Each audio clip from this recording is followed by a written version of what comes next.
Hello and welcome back to Romania for the 2022 Red Bull Romaniacs, the 19th edition.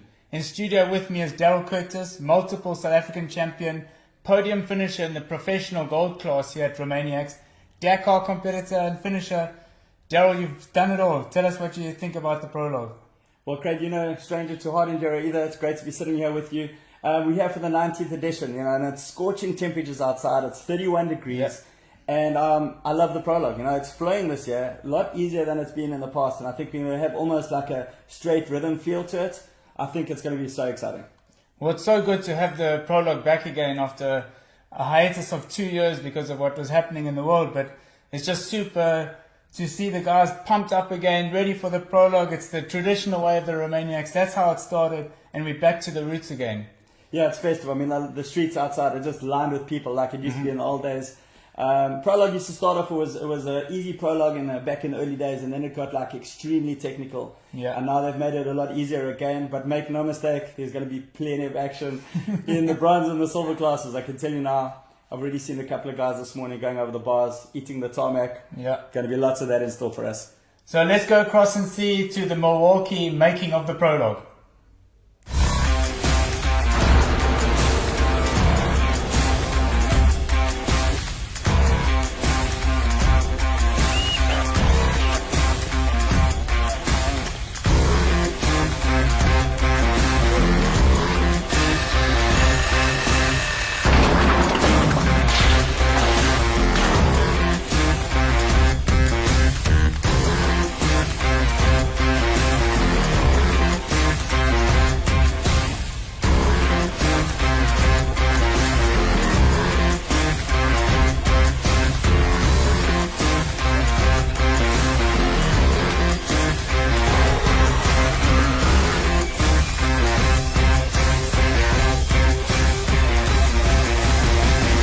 Oh, hi guys. After a few days we are closer to finish this Red Bull Romaniacs, and we spent some really heavy and long hour to create something that hopefully enjoy and be and take a part of our Red Bull Romaniacs. Guys, have fun, stay safe, and let the show and let's rock.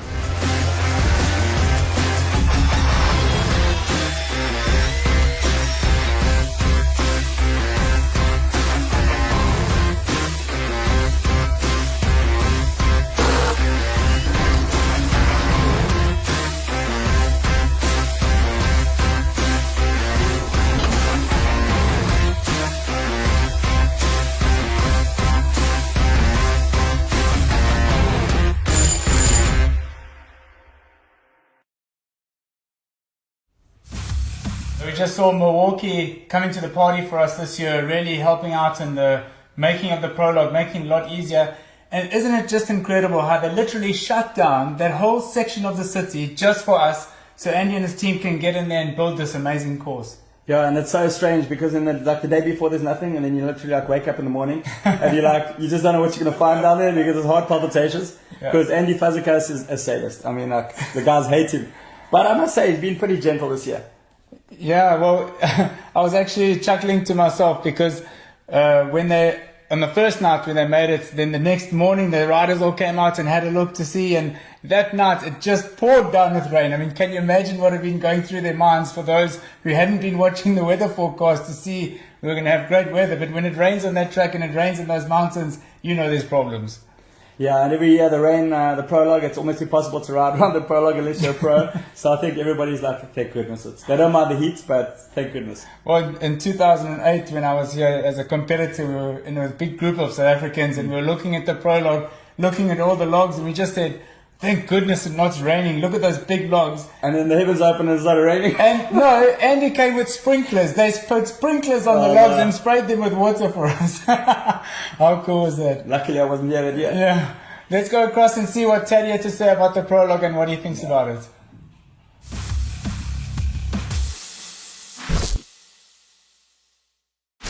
Hey guys, it's Teddy Blazusiak. We are back in the city center of Sibiu for the 2022 Red Bull Romaniacs Prologue, City Prologue. So we didn't have it for a few years, now we're back with it. I'm super excited. This is the start of the Prologue and now we're gonna walk through it and I'll show you some of the obstacles. Okay, so we are at the tire mountain obstacle, I would call it. You know, it's gonna be a tricky one.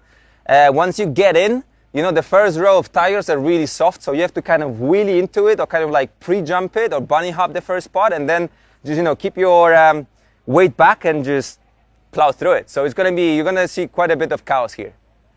All right, the obstacle right after the tire mountain. So you have three different options. Definitely the middle option is the faster, a little double with a kicker coming in, you know, and then if you're not going to go for the jump, you have to ride on the side, which is way slower. All right, another obstacle that we got here is the rock pile. So we coming in on this side with all them rocks. It's not super technical, but there's going to be a lot of chaos because people are going to get stuck here. Right after it, we got this little ramp and another rock pile on the backside. So when you're coming in, pumped up, it's actually super challenging to get to the other side. It's one of the last obstacles on the track. You know, the K-rails, they're pretty massive, so we're going to see quite a few people getting stuck here. And right after that, finish line jump, a little double, done. Okay, what you see behind me is the Red Bull Arch. Red Bull Arch means the end of the prologue. This is where the technical section of the prologue ends. We take a right-hander onto the sidewalk, back to the beginning, and then we do it again. So you guys enjoy the race, watch it, have fun, and I'm going to go back and do my work and try not to sweat too much.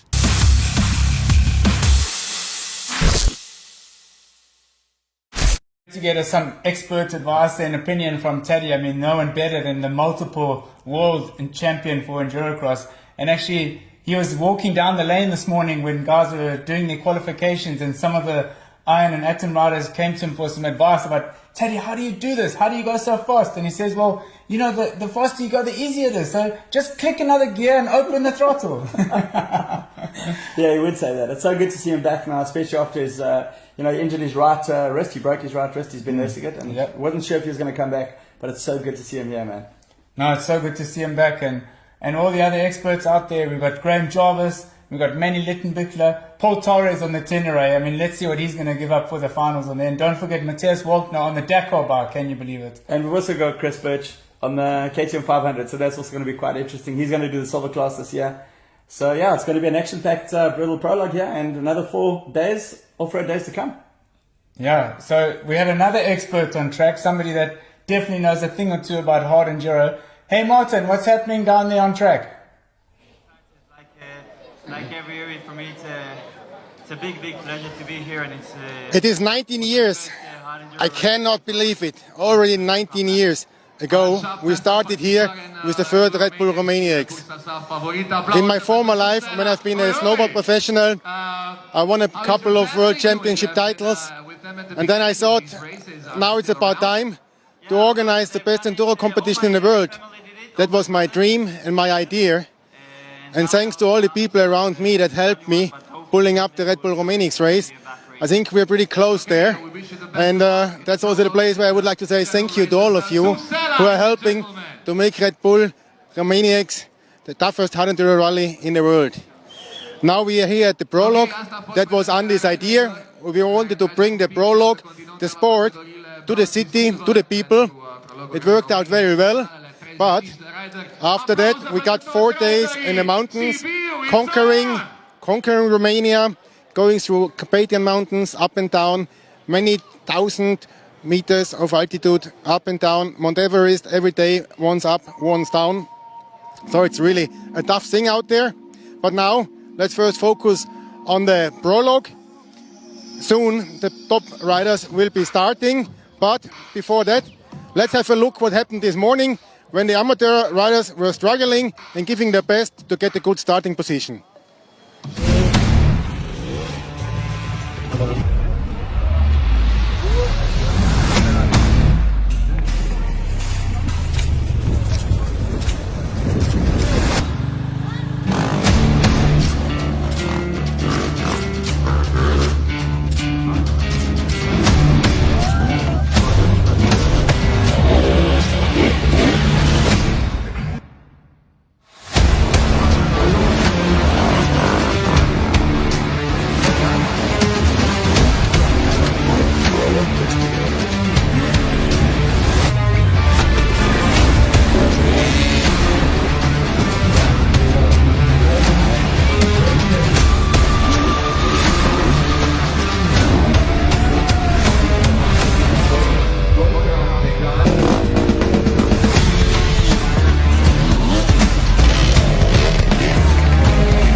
So here we see the lineup of the bronze class. You can see the guys are really amped there to get going. And that's Paul Torres, you can see number on the second to the end there. Daryl, how do you think he's going to get out those starting gates? Well, you know, he qualified first on that big T7, so I think he's going to be like hot out of the starting gates. He's going to launch himself over those first couple of logs, and I think he's going to be gone with a win, to be honest with you. I mean, his talent, you know, coming from a trials background, you know, his uncle, Jordi Terrace, a multiple world trials champion, and Paul was brought up on a trials bike, so... Yeah, definitely a firm foundation and good background to have in these extreme enduros. You know, this is the toughest world in the rally event in the world, and to have a background in trials is definitely going to help you a lot in these obstacles in the prologue and once you get out on the mountains. I don't think anybody expected him to actually get such a good time on that qualifying. I mean, I think he was also quicker than any of the silver guys on that big bike. Yeah. So it just shows you the skill level. But Matthias not too far behind him, and actually I thought he had lost some more time because in the qualifications he got really held up on the apex of one of those wooden bridges just before the rocks, and actually had to get off the bike and lift it up. But he still qualified 16th. So, yeah, amazing. And he'll be on the 4th row then. So here we are, you can see the focus in his eyes. They're just about to go, just about to get going. Off they go. Full throttle. Look at Paul just jumping over those logs. Yeah, it's just incredible what he does with that bike. So now let's just see if he makes any mistakes. Because that's going to be critical to you know, getting out into the front there. Just losing his balance a little bit, but it's actually pretty impressive how far he went. He's still in the lead here. So these guys are going to be racing for 7 minutes plus 1 lap. So you don't want to burn all your matches in the first 2 laps. No, but he's got a bit of competition there, so things are heating up a bit for Paul. The trick is not to make any mistakes, right? Yeah, definitely. I mean, if your wheel just drops down into a hole, into one of those tires, and I think this is where Matthias's bike got stuck. I think the bash plate from the rally bike was quite low, so he got hung up there quite a bit.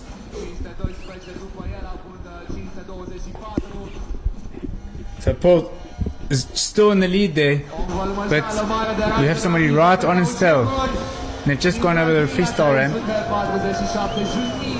How much does that bike of his weigh, do you think, Daryl? Well, he managed to save, I can't remember how many kilograms. He did tell me at Earthsford it was 20 or 25 kilograms that he shaved off that bike, but it's still a good 145 kilograms, I reckon. 145, that's a lot, because normal KTM 300 or another Enduro is just on 100 kgs, right? Yeah, 103 kilos. So what they're doing now is they're going to loop around for their second loop and come round again. And it looks like there's going to be a bit of traffic, so that could come into play on the second lap here for Paul. And these tires, they were just brutal in qualifying. I mean, you underestimate the gap between the tires, and the front wheel drops down so easily. There you go. Paul make it almost all the way across, but this is a really good battle going on here. And you see how he's trying not to make any mistakes. Maybe I spoke a bit too soon. The commentator's curse. He got it a bit squirrely over there. It was definitely a bit of a traffic jam over those big tires. I mean, those things are monstrous. When you stand next to them, they're just about head height, just to give you an idea of how big they are. And then the guys are starting to fall now. So as they start going on to their next laps, they're going to start getting tired and making more mistakes. And there was a little bit of a sneak line there through those tires where we had those big concrete, what do you call them, ballasts or what they are. A little sneak line to the right. So you could just go to the left, miss the tires, take the sneak to the right, and get through a little bit quicker. But that's for the pro riders, right? Because that's like really difficult to get through there. Well, hopefully they blanked off with a sneak for the pros. Yeah, that'll be interesting, won't it? Yeah, see, there you go. So Paul is stuck on top there, and it's really difficult to get going again, because what's really going to help you a lot on these tires is some momentum, just like that guy is just flying past him now.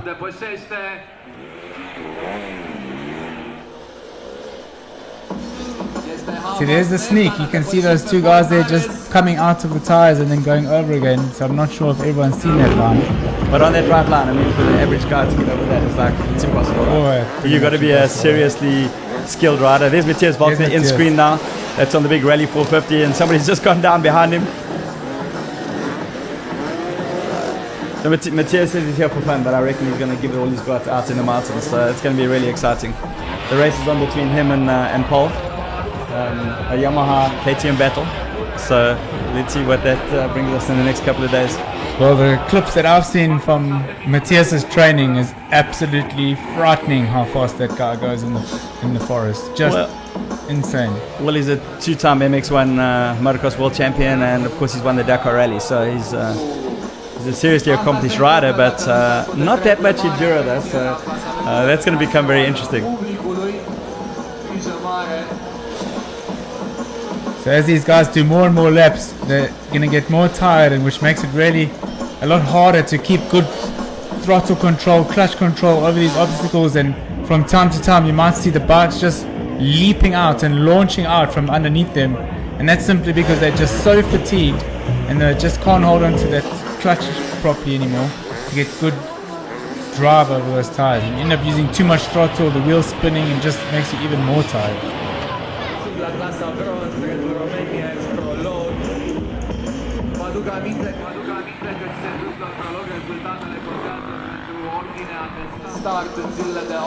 Looks like number 443 is looking for a line on the edge of that log there, which sometimes can work. And we've got a new jump this year. You know, we've traditionally always used the freestyle ramps and built ramps out of log, but this year we've got a really awesome jump made by the guys from MTB Hopper out of Lithuania. I mean, this jump just looks so cool because it's actually designed to flex a little bit when it jumps, to give the rider a really smooth curve over it and get good trajectory over it to make you able to clear the jumps. And then we've got some results up there for you. So leading the way is Nikolaj Tybring, posting pretty good time there. He's almost a minute ahead. Paul just launching himself there over the MTB Hopper. So that's the one there just in the middle, the purple one. So that jump really working well for him. I think that MTB Hopper was also used in Red Bull Rampage. That's right. Yeah, you're right. So it's done its rounds. And, it's definitely done its rounds. Getting some motorbike tread on the chair at Red Bull Romaniacs. I actually spent some time with Chris, who designed it, and it's just so interesting to hear about how they had to work it from the ground up, and so many different prototypes and thousands of jumps on motorbikes, on bicycles, on BMX, on all different things just to get it perfect. So we'll see these ramps out on the mountains in the next couple of days as well to really spice things up. So the lap times there, Paul got himself into a bit of trouble there right now. So the lap times there, the quickest time so far is a minute. But the guys are averaging late 1 minute 30 up until 2 minutes. And the pros, their time around here is, well, the best time is about 41 seconds. So you can see the difference in the level. So when those guys start coming into picture, you're really going to see how hard enduro has progressed. Of course, the HEWC, the Hard Enduro World Championship now is, since 2021, has become part of the, it is the Hard Enduro World Championship, which is now affiliated to FIM. That's raised the level a lot. Yeah. And of course, the guys have got a chance now to win a World Championship. So Billy Bolt won it last year. He was leading this year. And of course, he's not going to be racing. He's injured himself. He's gone through surgery now on his wrist. So it's going to be quite sad that he's not here this year. There's just so many injuries in our sport. But it's so great, isn't it, to have finally a world championship in our extreme enduro, because, you know, in the background over the years there's been so much hard work and effort going into trying to build up a series of these extreme events, because in the past we just had standalone events like Erzberg, Romaniacs, the Roof of Africa, and then slowly we the guys got together and started forming a series, and we had West, and it's just so awesome now to actually have a recognized world champion in extreme enduro. You know, it went all the way back to 2010 when they first started talking about it. And we did most of the races in 2010 and 2011 because it was to be a world championship. And it's taken literally 10 years before it became reality. There's lots of planning in the background. And this is it. The fruits of all of their hard work. These guys are going to start getting tired because, I mean, they've got, how much time do they have? How many laps? Tell us how it is, Craig. So it's 7 minutes plus 1 lap, and I can tell you that when you're a rider in these situations, in this heat, over these conditions and these obstacles, 7 minutes feels like 7 hours. It's just brutal assault on your body. All your muscles are just fatigued. So that guy 502 that you saw in the clip, there was Alexis Berapian. He's second. We've got Havard Neveland from Norway in first place, and Paul currently is in third place. So he's moving up. Yeah. Number 500 there is Charlie Goddard out of Great Britain. So he's obviously one of the front runners and the favourites in this class too, with a good number. Wasn't that Alfie Cox's number, favourite number, 500? Yeah, it was. It was because in South Africa they started off like if you raced in the 500 class, then the number was 500. So he raced with that number for many years. And Alfie's been here a few times. You know, he was at the very, very first one.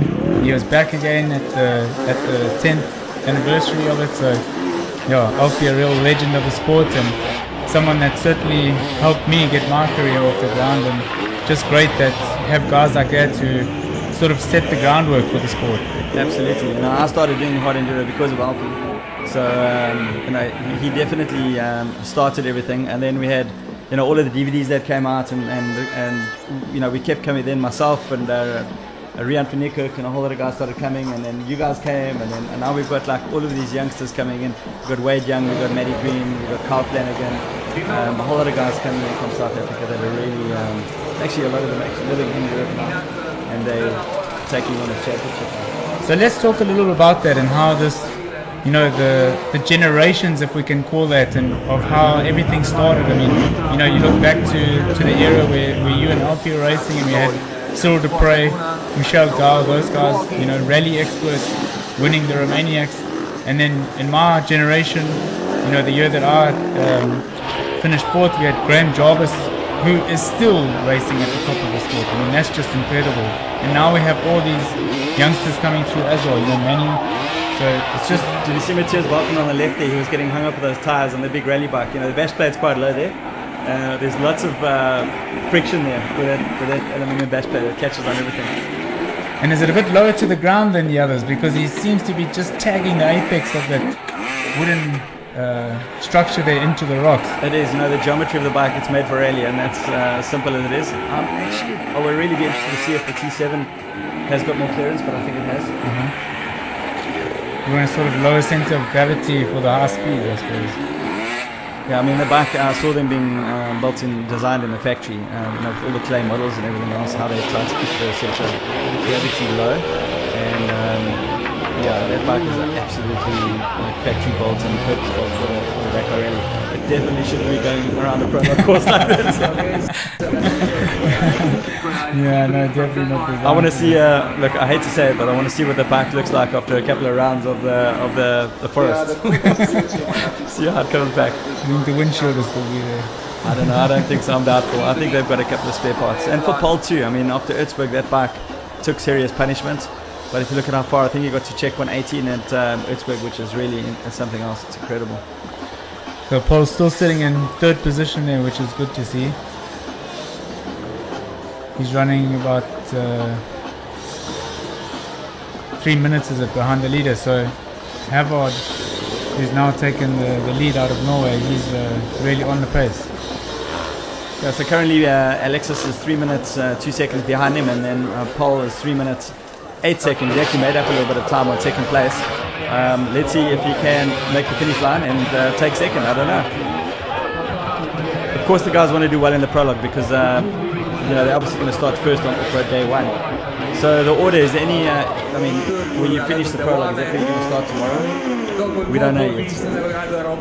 But normally it's the case. If you win the prologue, then you get a choice where you're going to start, or you start first. No, they've got a little trick up their sleeve this year, so we don't quite know what's going on. You know, Martin likes to mix things up a little bit, and so you have like 2 or 3 years with the same sort of idea, and then he just hit you bam with some other trick. So we'll see tomorrow what's going to happen. But certainly there is a lot at stake for the podium positions this year. And if you're going to get a podium here, you're definitely better an advantage.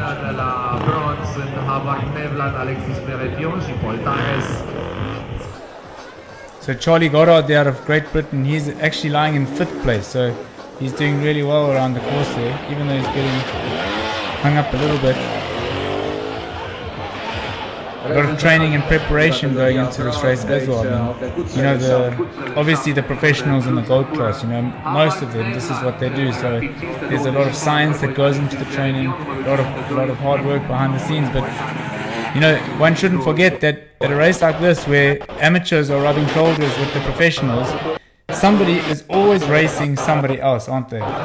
Yeah, I mean, you just got to really like fit in with your skill level, and as the days play out, you'll get into like a selection of riders that you comfortable, more or less your skill level. And obviously, the whole objective is to try and win your class or get to as close to the front as possible. So, I mean, I had breakfast with Paul Bolton this morning, and we were just talking about like the level, like when he went to Abstone and he had a look and he saw how brutal that course was, and he said, like, we used to do that, didn't we? And I said, yeah, dude.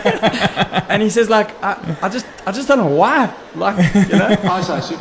But I think when you're in it, I mean, you're just so driven to get up and do better. But it's so awesome to see the camaraderie too between the riders. Hey, I mean, in some of the other classes, when guys are getting stuck up, you know, on an obstacle, and somebody else to get off their bike, come and pull, help each other, and it's everybody's racing against the clock. So, you know, it's just awesome to see how like this community and this family that comes together. Everybody helps each other, and we all have a common interest. What I really like is that the pros, they train together, they ride together a lot of the time, and they spend a lot of time in healing up as well. In their facilities. Yeah, in the recovery facilities.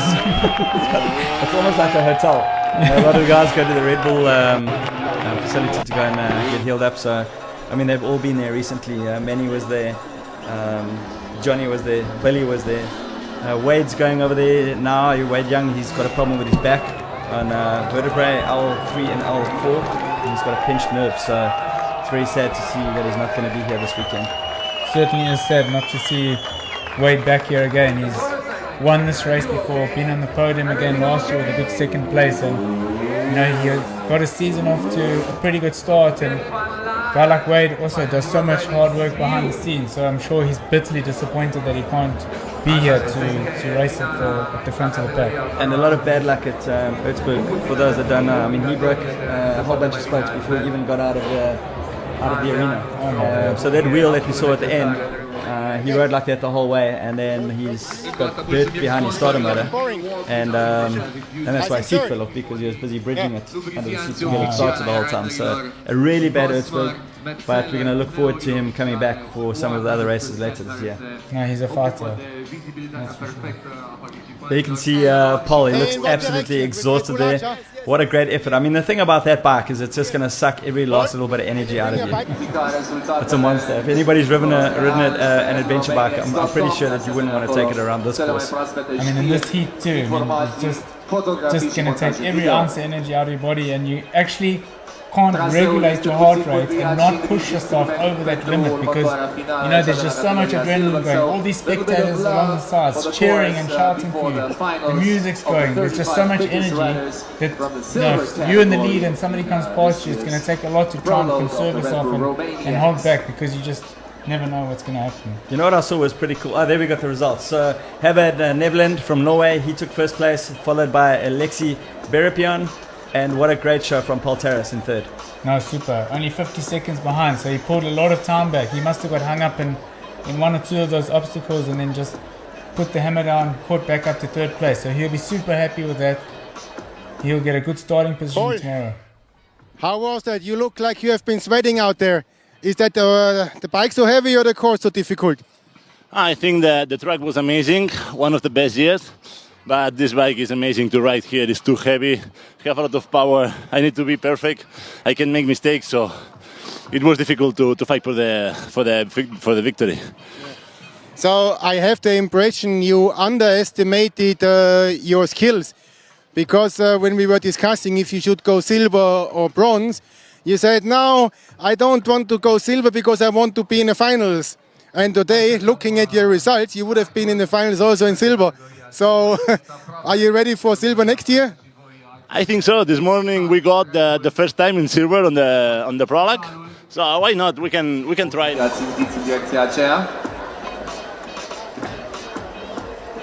Outside, what's your What are you expecting? What position you think he can do? I think if we can be on top 10, it will be super nice. And of course, if we can fall on the mountain together like last year, it will be super. Like this, we'll have a small battle.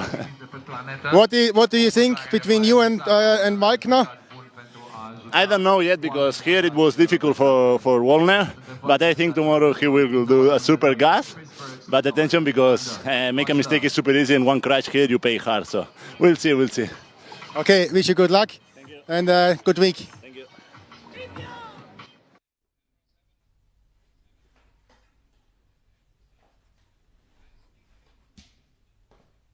So, Daryl, we've got a titanic battle going on in the bronze class with Paul Torres and Matthias Wagner. I mean, great to see Matthias up there in 7th position on the Dakar bike. So, do you think that could even be an advantage for him tomorrow, you know, having a little carrot out there, Paul right in front of him? Well, it could be, you know. Also, there'll be already some lines laid out there, although it is dry. But I mean, it might well be an advantage for him. But I think Paul's just going to put his head down and try and gap it. No, I agree with you. So here we have the lineup of the silver class. There's Chris Birch, the 2020 winner of the gold pro class of Red Bull Romaniacs. He'll definitely want to put that 500 of his back on the top box. Chris disappeared for a while, you know. He came out to South Africa and he really raised the game there. He came and he won the Roof of Africa a couple of years in a row and really uplifted our level of riders in South Africa. He's an absolute master, and it's just so cool to see him back. He's been doing a lot of stuff with adventure bikes, and it's nice to see him here on the 500. No, it's super good to see him, and just what you're saying about him when he came out to South Africa, I mean, it just raised the level of the sport in South Africa, and that's where the generations of the Wade Young, Matthew Greens came through, because we suddenly saw, you know, what could be possible in a bike, and to have somebody like Chris was awesome. Let's go across to Martin with Matthias Wagner. Attention, guys.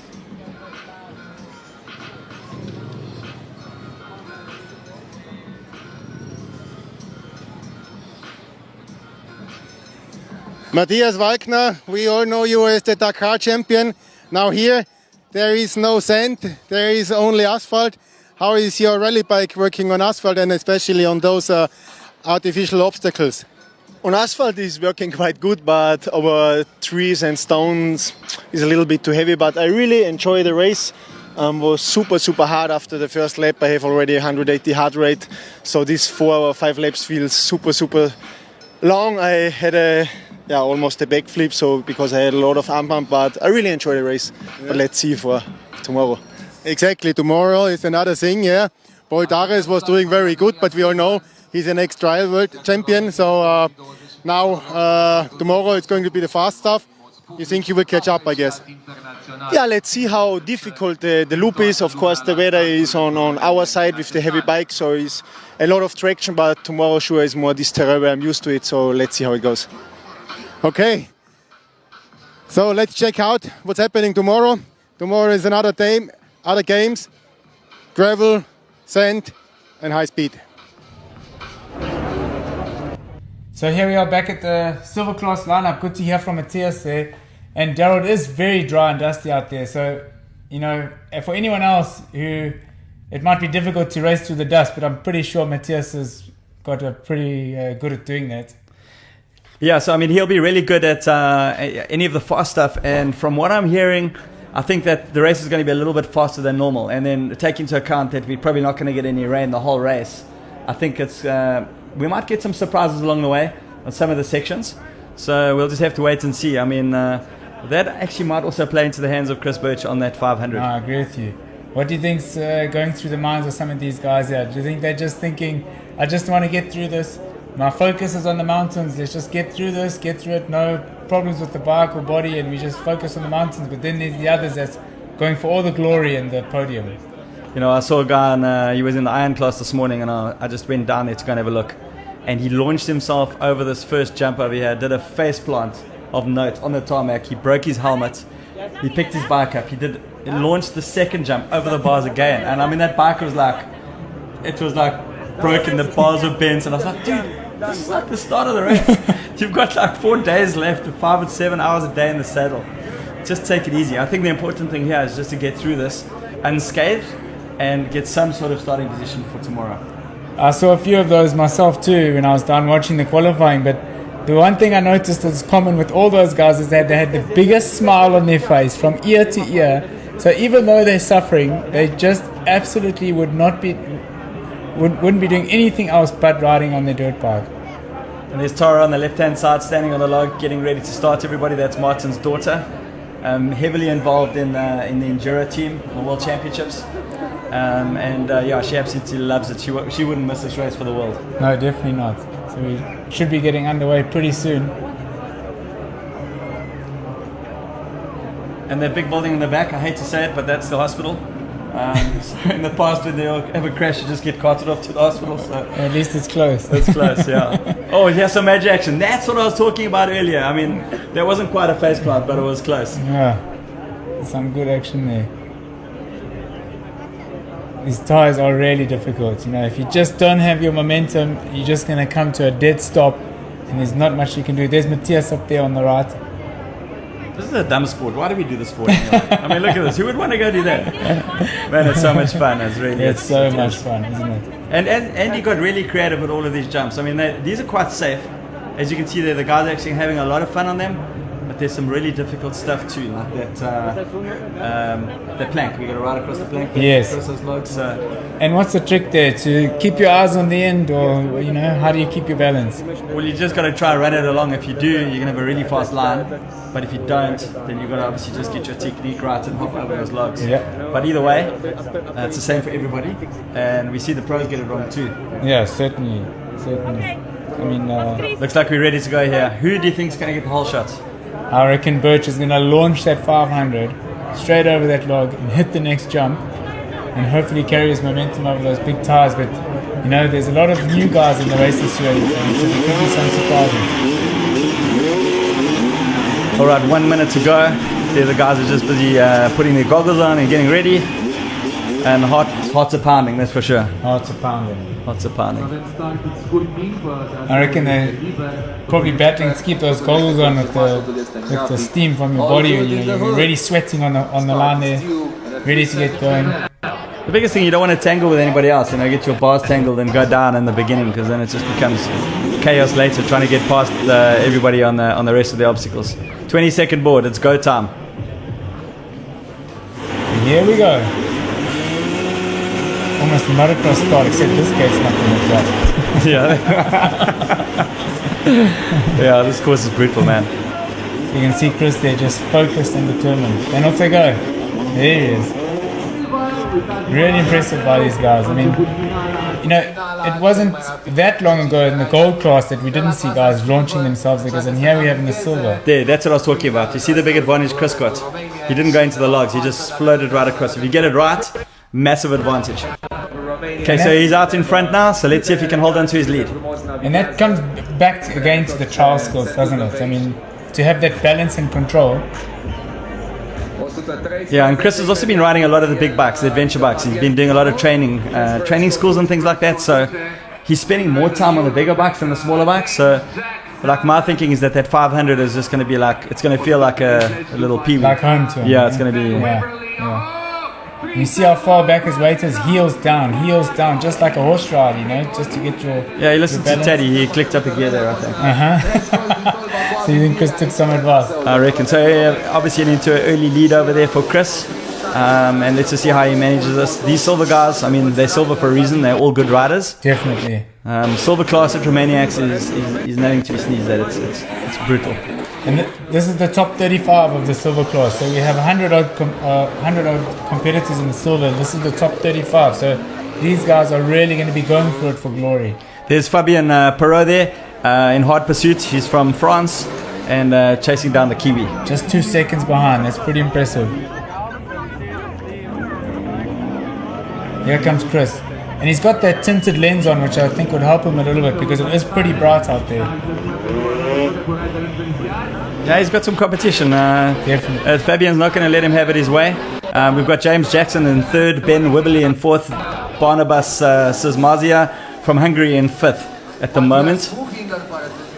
And yeah, still a long way for these guys to go. Let's just see what happens with fatigue. Let's see who's fit and who makes the least amount of mistakes. And you see Fabian just got held up there for what seemed like a second, and Chris is just almost gone. He's just stretching that elastic band. Yeah, trick is there to manage your energy and just don't make mistakes.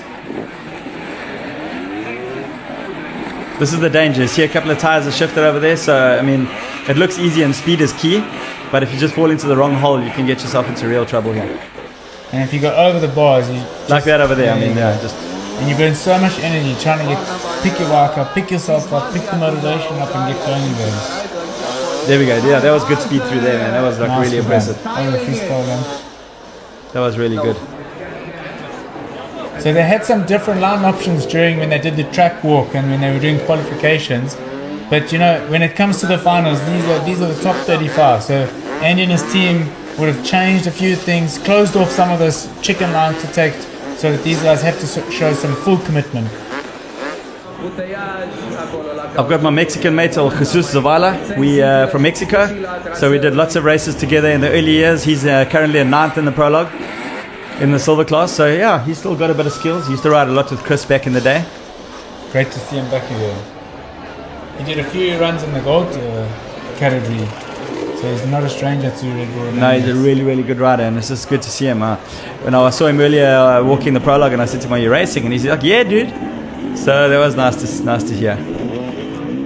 So Chris has got about a minute's gap now to Fabian, so he's definitely stretching that elastic. Oh, sorry, my mistake. So they're neck and neck again. So Fabian's just pulled something out the bag there to get back onto Chris's wheel.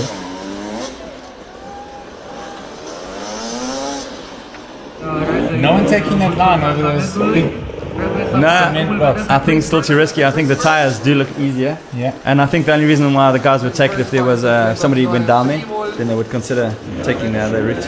Do you think we'll see a couple of the top gold guys using that line? I'm not sure.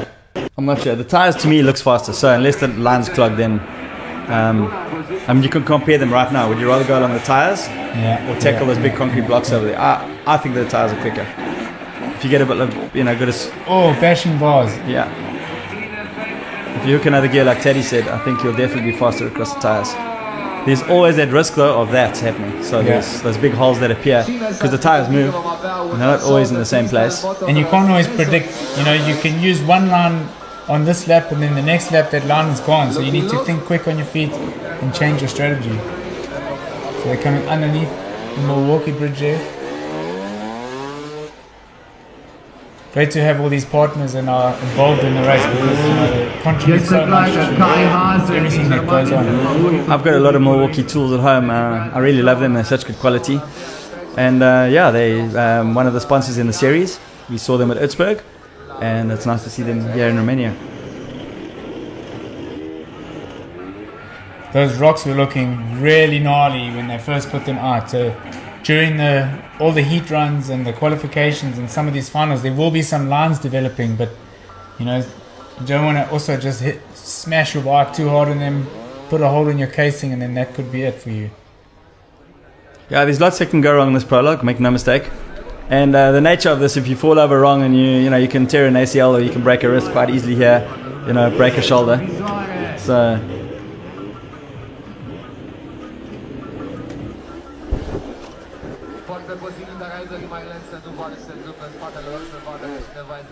So the silver guys will also be doing 7 minutes plus 1 lap, and then when we get to the gold, they'll do 10 minutes plus 1 lap. So the gold guys, I think we're expecting, so the silver class are down now, so the best lap I can see so far is 59 seconds, just under breaking that minute barrier, but mostly 1 minute 10, 1 minute 20, 1 minute 30 is coming out of here, and we got sub 1 minute on the gold, so that's going to be like a motocross race. It's going to be like really, really fast laps. I think the level that we're going to see around here is just going to be mind-blowing when we see the golds. So Fabian Puro is still in the lead there, and Barnabas holding off second place. Chris Birch is still in third. James Jackson in fourth. But we're still a way to go though. Chris could be playing a little bit of strategy here too. He's been a winner of the race, and he's finished on the podium I think 6 times. So he's a wily old fox, old Chris. He knows what he's doing. There's Chris there hitting the freestyle jump now.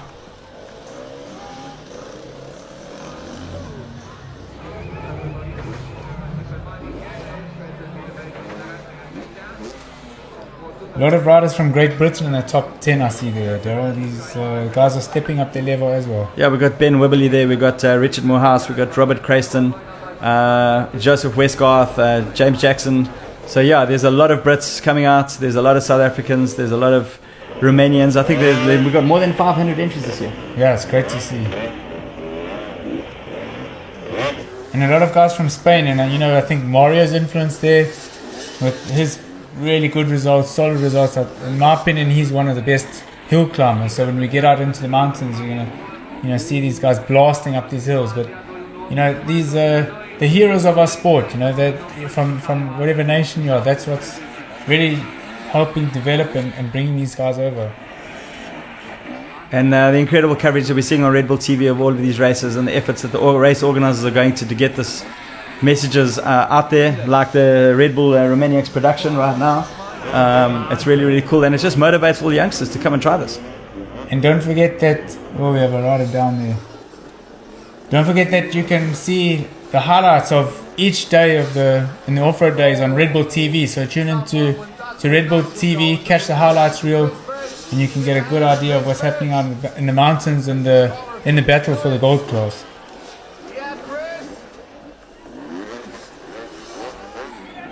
And each day we're going to bring you live action from the racetrack. So keep a lookout on the website, and we'll notify when we'll be broadcasting live, and we're going to bring you live action right from the racetrack. It looks like Barnabas has pipped Fabian to the finish. Chris is still holding off in third. We'll need some confirmation there, but it looks like he might have taken the lead. That's our Hungarian rider. Yeah. There we go. Barnabas managed to take it, Craig. We've been talking too much about old Mr. Birch. But there he is in third place. So what a result on that 500. No, yesterday when we were chatting to him, he said he's just here to have fun and just enjoy the ride. But when that helmet goes on, it's a different story sometimes. No, I think we're way too competitive. There's always that excuse, like I'm just here for fun, like Matthias. But when the flag drops, it's game on, man. Helmet on, brain off. That's it, 100% right. Something happens when you put the lid on, right? It's just like, yeah. Nice jump there. Waiting for the rest of the silver guys to get through the course. And then it's going to be on to the main event. It's what everybody's been waiting for, the gold class. There's lots on the line here for all of the gold riders. This championship is hotting up. And there's a huge lineup here at Red Bull Romaniacs. So much talent out there. Anybody's race, really. Anybody's race. And do you think setup is important at something like this? I mean, would you want to run more of a worn tire to get some more? You don't want your knobblies flexing too much on the asphalt, losing drive. So is there an advantage in setting your bike up a bit differently? Yeah, most definitely. Yeah. Some of the guys will even go for a slightly harder compound tire because with those super soft gummy tires, the knobs, like you said, they actually flex and you get very little traction. So it'll definitely pay off to put a slightly worn tire on for the start. And a bit harder suspension too, because some of these jumps are pretty big. So, and in the gold class, we're going to see them clearing a lot of them, just clearing the whole section because it just saved them so much time.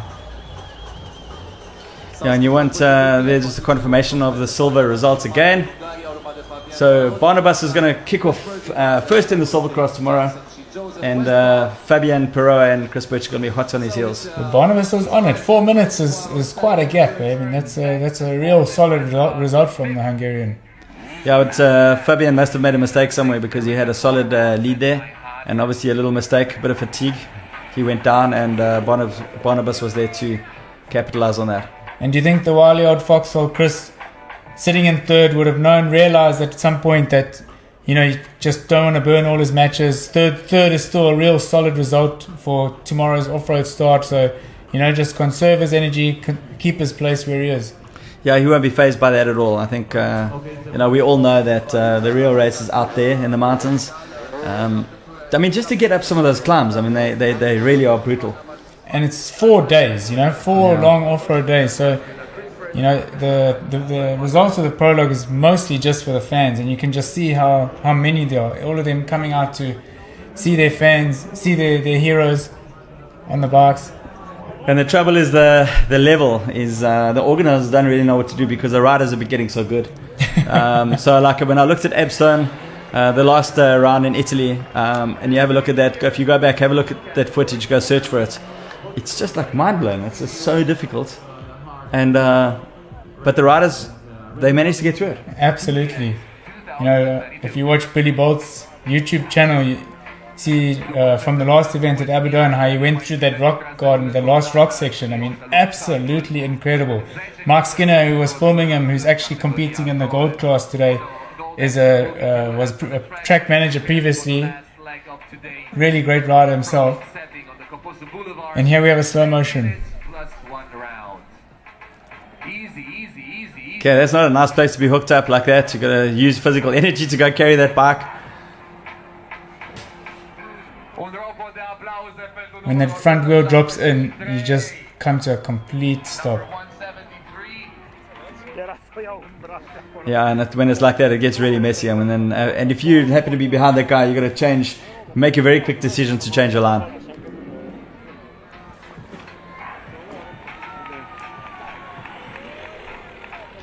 Lots of action, but I saw a lot more action this morning when I was walking around. And there were some it was just carnage everywhere. Absolutely. Especially the lower levels and into the iron class, man. I was like, I couldn't believe it.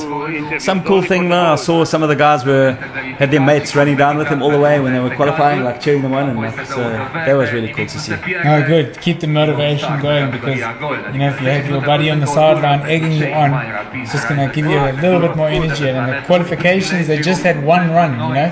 It was all or nothing, so you could just put all the energy into it and get across the finish line for a good starting position tomorrow. So while we're waiting for the silver guys to clean up, I mean, we can actually talk a little bit about injuries, and you can see why it's so easy to get injured. So, you know, Cody Webber's still out. He broke his wrist on the same obstacle that Teddy broke his wrist at. Was last year at the last round of the Super Enduro in Germany. Teddy's here now. He's only just managed to recover.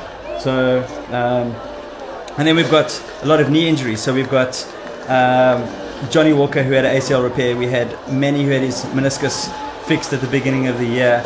We had Graham Jarvis, who had an ACL repair. We've got Wade with an injured back right now, so he's out for this round. And Billy Bolt, you know, the leader of the Hard Enduro World Championship right now, is out. And he's had his wrist fixed because he can't take the pain anymore. And also the drop foot that he had 2 years ago, his foot's still giving him problems. And his wrist. Johnny as well also had his shoulder sorted out as well. So multiple surgeries there.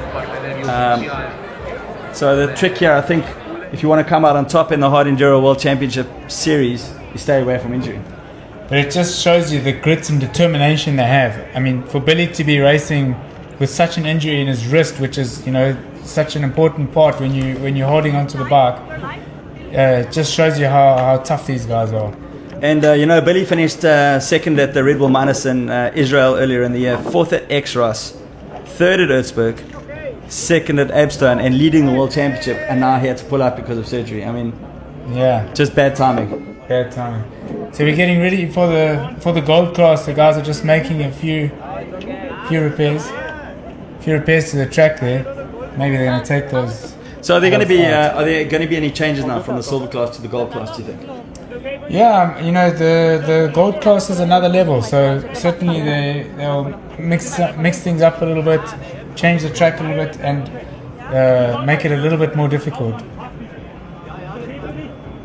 Super nice there, so you can see Milwaukee Tools in action, Power Drill just trying to get the show back on the road again as quickly as possible. Safety is also very important, so they don't want any loose planks or bits missing where these guys are going to hurt themselves. So there's a lot of careful planning that goes into planning these obstacles and not making them too stupid. It's got to be fun and exciting and test the skill of the rider, but at the same time we don't want people to get hurt. So they really have a lot of thought goes into the design of this track. So we'll just give you just a quick background here of the race numbers and who's who in the gold class, because a lot of ours are going to be on Graham Jarvis, and he's actually riding with bike number 32 this year. So keep out a lookout for him, and that if you see a high number and you don't think it's Graham, it's definitely him. And that actually happened to me in 2008. We were going up the one hill climb, and I didn't know Graham. I mean, Graham was brand new on the scene. And this rider with number 16 came past me. And you know, when you're racing and you're looking out for numbers, you're looking for the 1, 2, 3, and 4s. And I thought, who's this guy on the number 16 coming past me so fast? And only when I got back to the finish, and my dad told me, number 16 is Graham, and he won the race. Then, everybody had realized Graham Jarvis had arrived. Graham Jarvis commands so much respect. So when he did get underway at Erzberg, he had to go past literally like 490 riders along the track, and I think a lot of the guys just got out the way when they heard him coming. Lots of respect there for him. 47 years old, still at the top of his game, and he can definitely win this race this weekend or this week. So just to go over the World Championship standings, like I said, we've got Billy Bolt in first.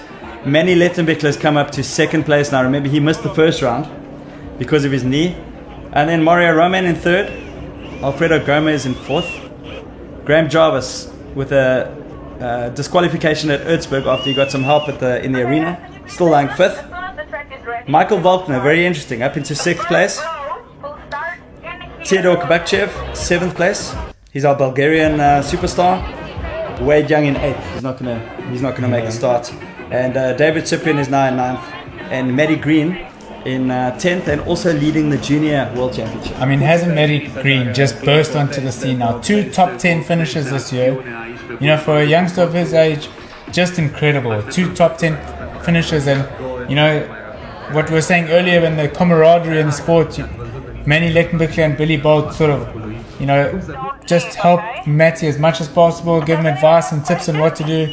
So it's so great to see that the guys, they're just such big buddies off the racetrack, help each other out all the time, just to help advance themselves. And Tristan Hart too, he also had a great result at Erzberg. He's really fired up and determined for this year. I think we're going to see a good result from him. He's riding with bike number 5, sorry.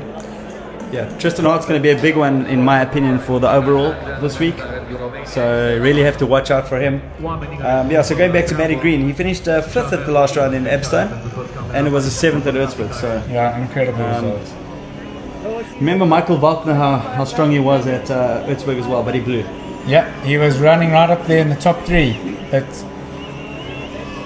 that youthful enthusiasm maybe just got the better of him there. But so when the guys like Graham, who know the story, can just know how to pace themselves. But just look at that lineup there. Did you see who was on the front row? So we've got Alfredo Gomez, we've got Teddy Blizuziak, we've got Mario Roman. Good to see Alfredo back on the pace again. Yeah, he's been having a lot of fourths this year, so he would really love to get a podium here. I think I saw Dominic Ozelwey there on the front line. So they should almost be finishing up their repairs on the track there. There's Teddy number 4, multiple world champion in enduro cross. And on the right hand side, that's Dominic Olzawi from Poland. Then we've got Mario Roman on number 3. Of course, we've got Manny Lettenbichler, currently 2nd in the World Championship. And Alfredo Gomez on the left-hand side. Manny's dad there looking on the left-hand side, Andreas. When we first started coming to Romaniacs, we all raced against Andreas. And of course, I mean, look where the coaching and the mentoring that he's done with Manny, where Manny is today. So this is what we were saying earlier about the surprises. I mean, Dominic number 28, no one really would have been looking out for that number maybe in the gold class, because you're always looking at those top 5. So good to see some new blood up there on the front line. Where is Graham Jarvis? I saw Graham's qualifying result, and he was just conserving himself, taking it easy. He just got so much focus on his face. When you see him out in the mountains as well, he just doesn't say a word. He just looks at the line, calculates everything, and just goes for it. And he definitely has a strategy here, I think. Okay, so looking back at the qualification times, Alfredo Gomez, his best lap, 41 seconds. Manny qualified 2nd. Teddy was 3rd. Mario 4th. Dominic 5th. There's your front row. And then we've got David Cyprian in 6th, Matty Green in 7th, Tristan Hart in 8th, Sapsela from Israel in 9th, and Sonny Goggia from Italy in 10th. Michael Wagner, we were talking about, qualified 11th. So, I mean, that front row there, those 2 rows of bikes there that you can see are the best of the best. Definitely. And Michael Wagner, when I was watching him at the parade yesterday, he was doing multiple laps. You know, so most guys were just doing 1 or 2. He was doing quite a few. You know, he just wanted to really get a feel for the course, get a feeling of how it's going, maybe pick a few lines, because you also want to think about the traffic when you're coming around for your next laps. So you have some A and B options if the line that you want to use is blocked up. So there I see Graham qualified 14th in the qualifying for the prologue. I don't think he's too perturbed about that. No, definitely not, because the actual race time for the prologue doesn't go forward to the overall, you know, so it's actually... It's just a starting position. It's just a starting position, yeah. So who do you reckon is going to take the whole shot then, Craig? I think Manny, you know, he's fired up. His body just seems to be in tune to everything he's doing. And, you know, he had that operation on his knee when he tore the ligaments. And sometimes that can be something that forces the competitors to actually take a break, you know, just to push the reset button, take a little bit of a break, get some recovery, and just start from a base again and build up their training.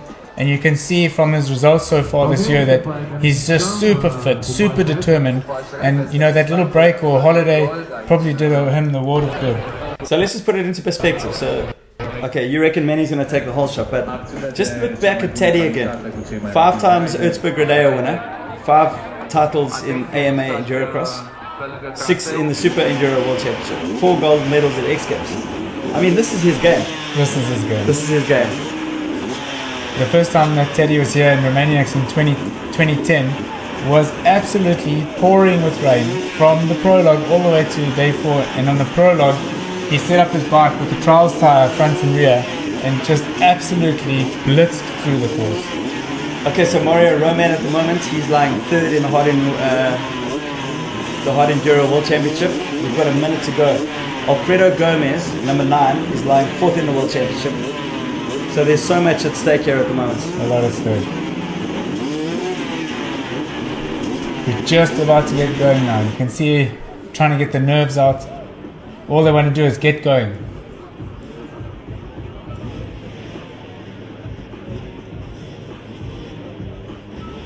There you go, 20 seconds to go. Get ready for some proper action here. 20 seconds to go. Man, this is going to be a motocross start. Remember, 41-second lap time. This is literally going to be motocrossing.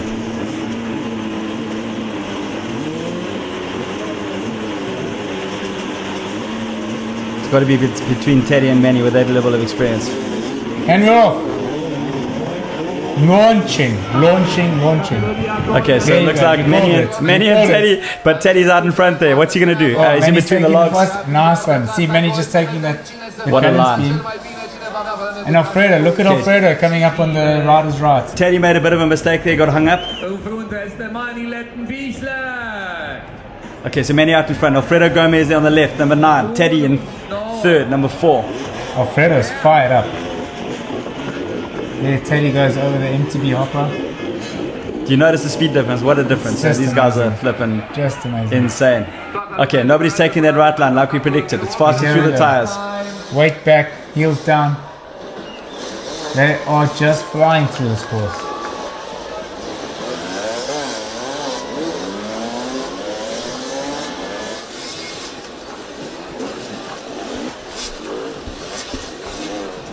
.31, that's Alex Tomasi.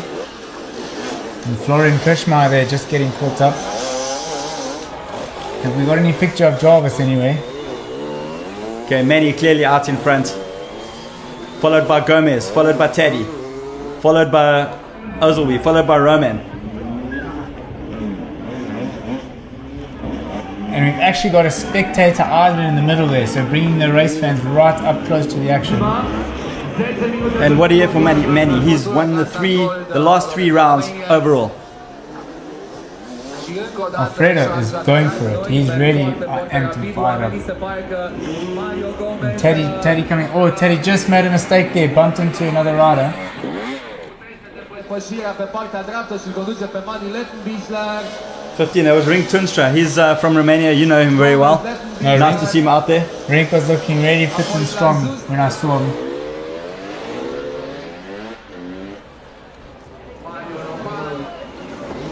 No sign of Graham yet.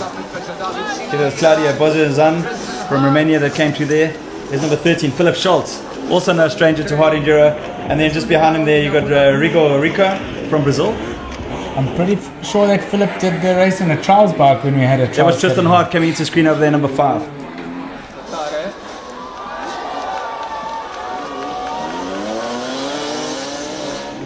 So at the moment as it stands, our top 5 is Manny Lettenbichler, Alfredo Gomez, Teddy Brazuziak, Dominic Olzowi, and Mario Roman. It looks like out front, Alfredo Gomez has passed Manny.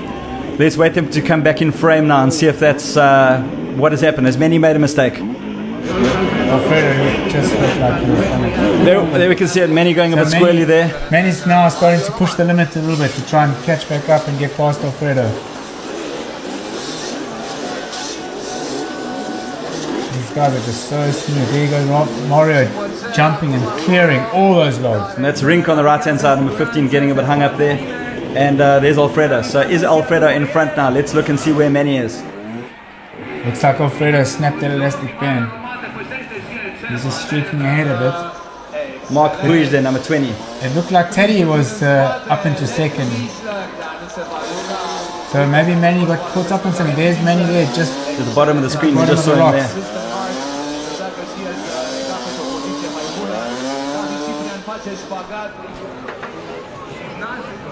I saw Dieter Rudolph come into the picture there just now. Number 27. That's Peru Abudu from Spain. That was Gomez that just went through in the frame now. We saw the back of his shirt jersey just now. Number 9. Number 29. That's all Mike Skinner. Mike Skinner. That's our Kiwi.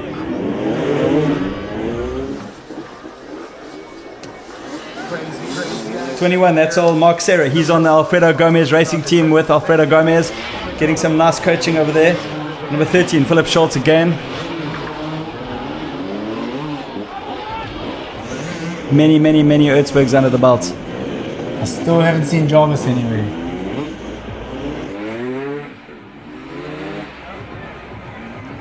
Gomez conduce mai departe din ceea ce pare aici.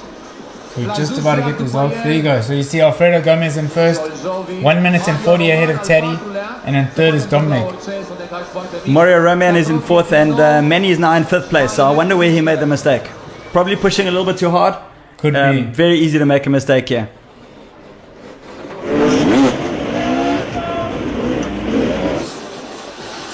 Number 23. So that was old David Skrzka from Poland. Well done, Adele. Yeah, that was a bit of a mouthful. We had a shot of Michael Wagner just now. There he is, number 7.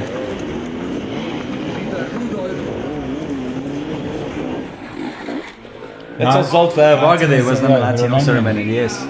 Nice to see him back. Good. And in gold. And don't forget, Manny Guinness, he's back as well. He's the only rider in the world to compete in all every single edition. And finish every single edition. So this is number 19 for him. Do you think he's going to stop at 20? No, I don't think so. There's Osaf Seller coming up, number 11 there from Israel. Youngster with lots of promise. Followed by, there's old Volt Varga again. Number 21, that is Mark Serra again. So here comes Manny up behind Mario here. There's Alfredo coming through. And Ring stuck Teddy close on his heels. So Alfredo and Teddy are very even. Nice jump there, Mario. Guys are launching over that MTB hopper. Old Rigo getting himself in a bit of hot water over there on the link. On the left, Ring Tunstra. And Rigo's traveled a long way from Brazil to be here. The guys are getting tired there, but I mean, just look at this pace. I mean, Dominic Olzowi from Poland is just fired up. He's just launching over everything.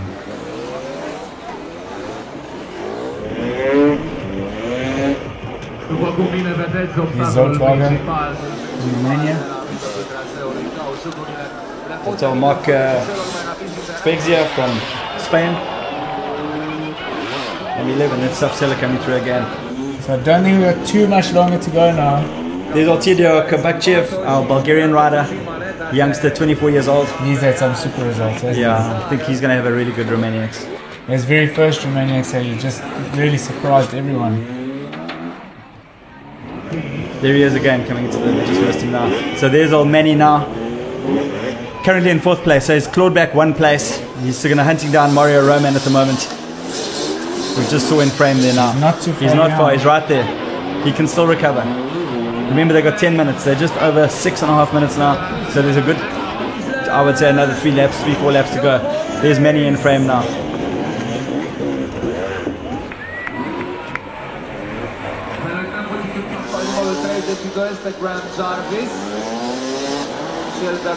Here we got some results. So Alfredo's still in the lead there and he's actually extending. So he's 1 minute 54 ahead of Teddy, who's in 2nd, and then Mario in 3rd. And we just saw earlier that Manny wasn't too far behind Mario. But the gaps are definitely growing. Oh, Philip Schultz going down over there. That's Ring. Yeah, you're right, Ring Tuncha.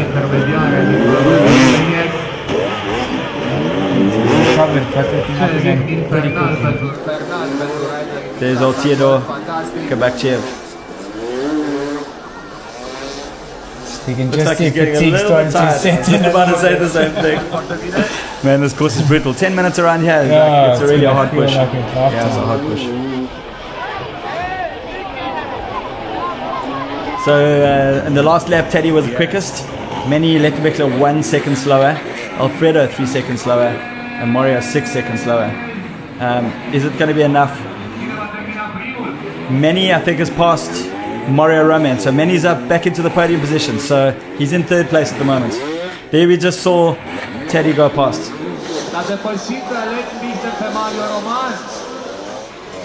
Mario and Manny on a really tight battle here. They're just going back and forth.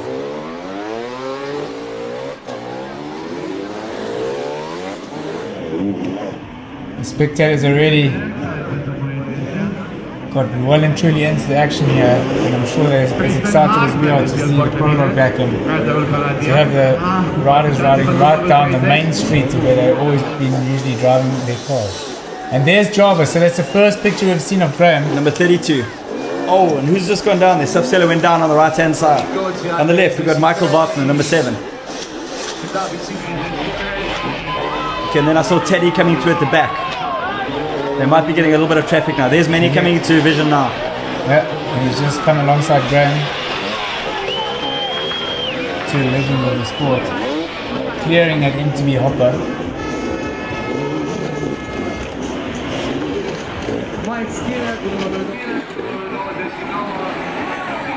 Michael Wagner, number 7, coming through. There's Theodore in the white kit, you can't miss him. Looks like Mario got a bit hung up there.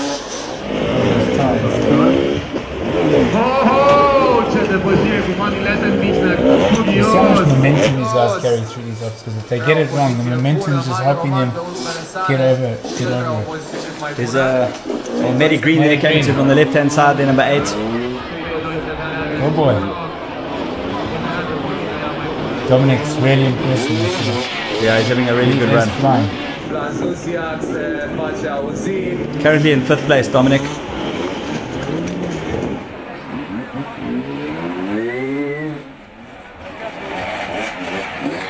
So it looks like all those holes were filled in, so... But There's Tristan Hart coming through the number 5. Look at that speed in the tyres there. Incredible. Just riding over them like the elastic band. There's Graham Jarvis on the There's the left-hand king. side, number 32. The greatest of all time. Look at that balancing control. There's Teddy on the right-hand side, number 4. And Alfredo Gomez in the middle, number 9. There's Teddy coming through in the background.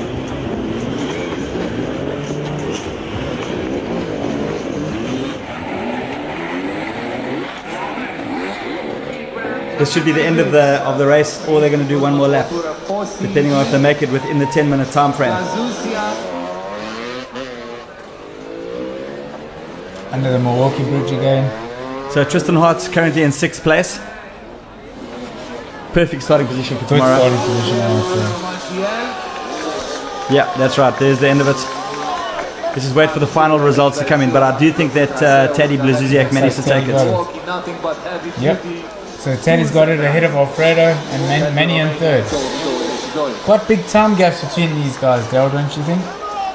Would you expect such 5 minutes? It seems quite a lot. The time gaps for the prologue. Between the places, or was it closer than that? No, I think we were a couple of seconds there. So yeah, it definitely wasn't in minutes.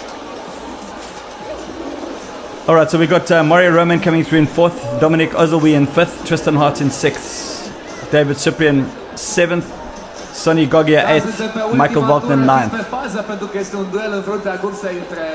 Just going to have a look at the start again, and then we'll see that good start that Manny and Teddy had off the line. Mario had a pretty good launch over that log as well. That looks super good. Don't forget that Here's our second row. Prologue also counts for the setup position in the off-road days. The Manny taking a commanding lead before running into a little bit of trouble. I'm not quite sure where he made his mistake, but it's definitely cost him. He'll still be in a good 3rd place, so he's on the podium for the prologue. I think he'll be really happy with that to start tomorrow. But Alfredo Gomez to win the prologue here is a great accomplishment. He's a serious contender for this week. Ok, și ne-am liniștit, cred.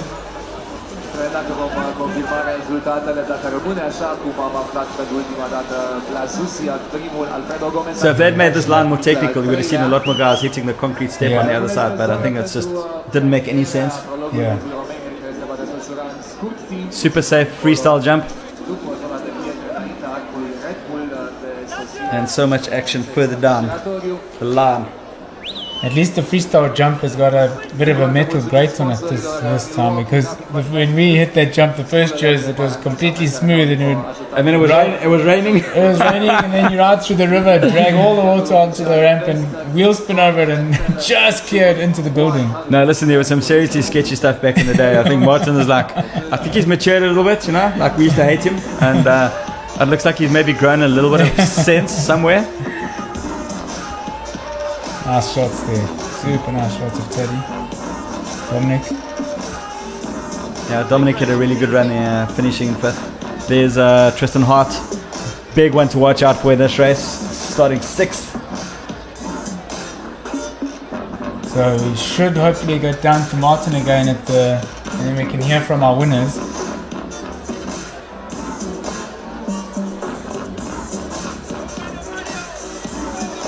What a great course though. They've got to go pack everything up now. I mean, literally in a couple of hours time that street's going to be clean. There's going to be traffic as usual. Tomorrow morning traffic as usual. Nice shot there of Teddy and Dominic. Rink getting caught up in that tyre there. And Mario there, number 3, coming through from the back. Wow, did you see that launch? Just launched. That's what makes time here. You got to commit.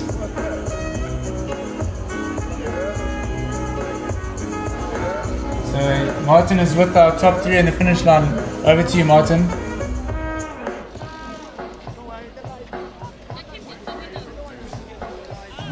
So we are here in the finish. I got here the winner of the silver class. I hear you are coming from Hungary, is that right? Yes, I'm from Hungary. I am so very happy in Romania. The prologue is very, very good. So how often have you been in Romania already? Please? How often have you been in Romania? The first time, yeah? Really? Okay. The first race. Okay. In. So I know Hungary. I was racing some enduro competition back in the days, and I know Hungary is pretty flat. Do you know what to expect the next days with the high mountains? Yes.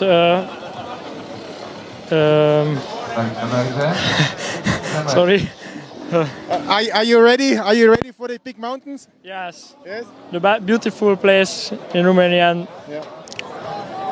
So why are you so fast? What special skills do you have? My skill is a trial. I am a trial rider. is I am so fast and I am technical rider. Okay, so then please tell all your new fans your name. My name is Barnabas. Say it slowly because it's a difficult name. Slowly. Yeah, Barnabas. Bonaparte. So this is Mr. Bonaparte. Watch out for him in the silver class. He's going to keep the throttle wide open, and I wish you good luck. Thank you.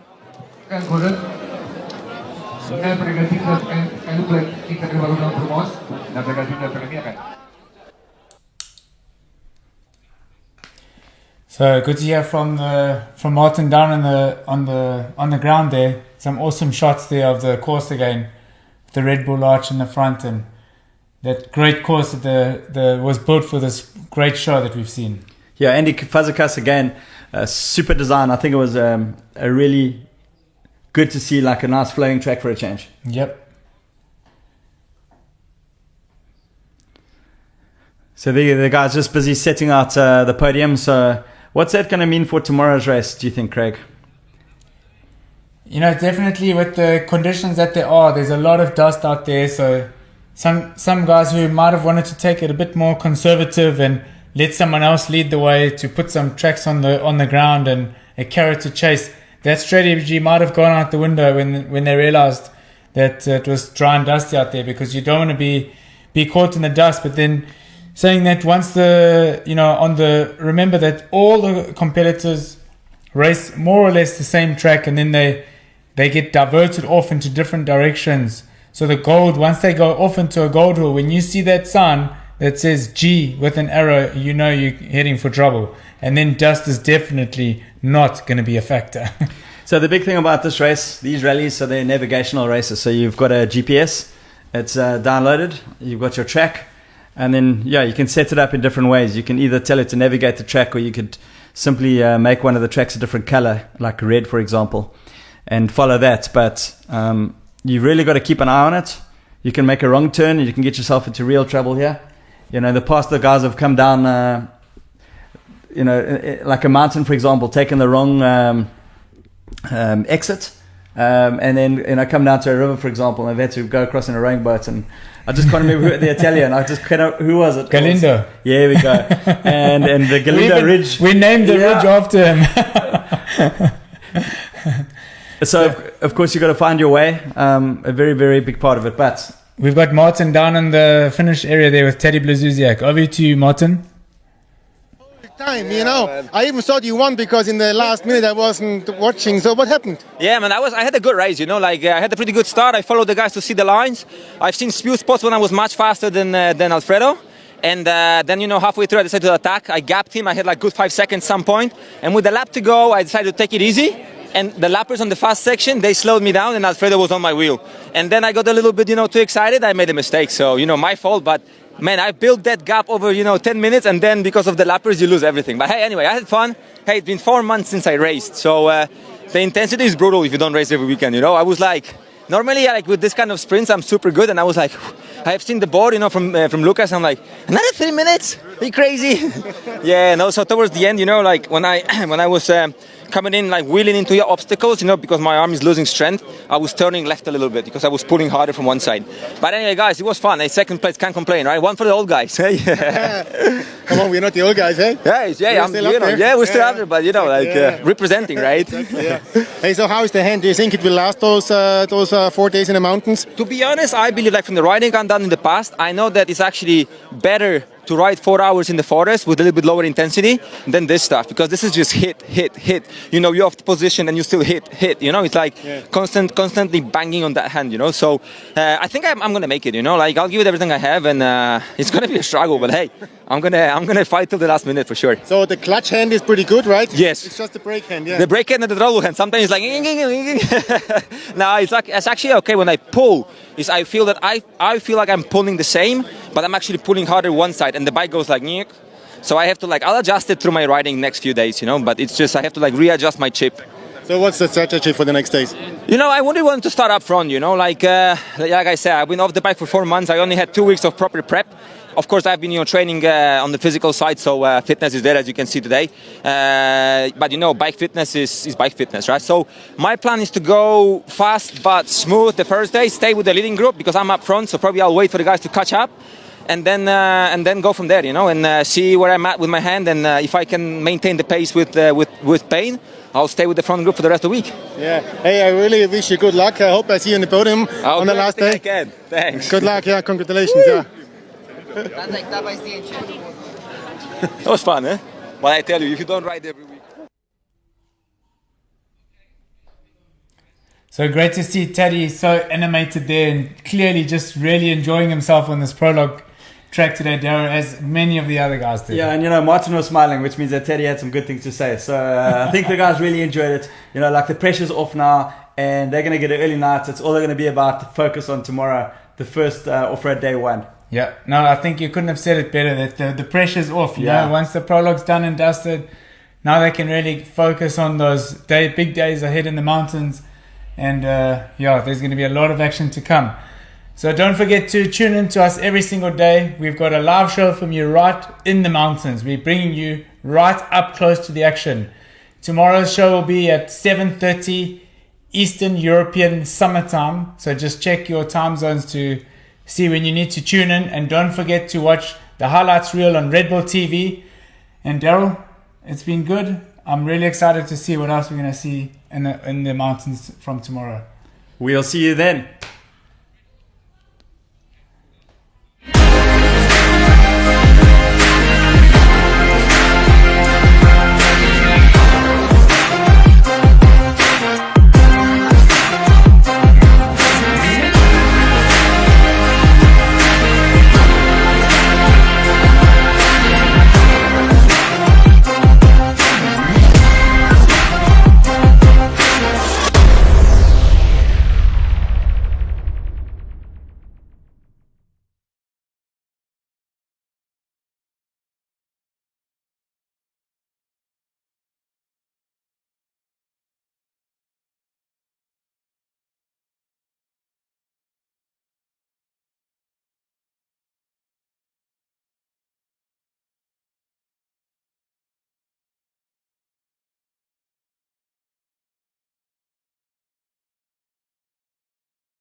It was a good move.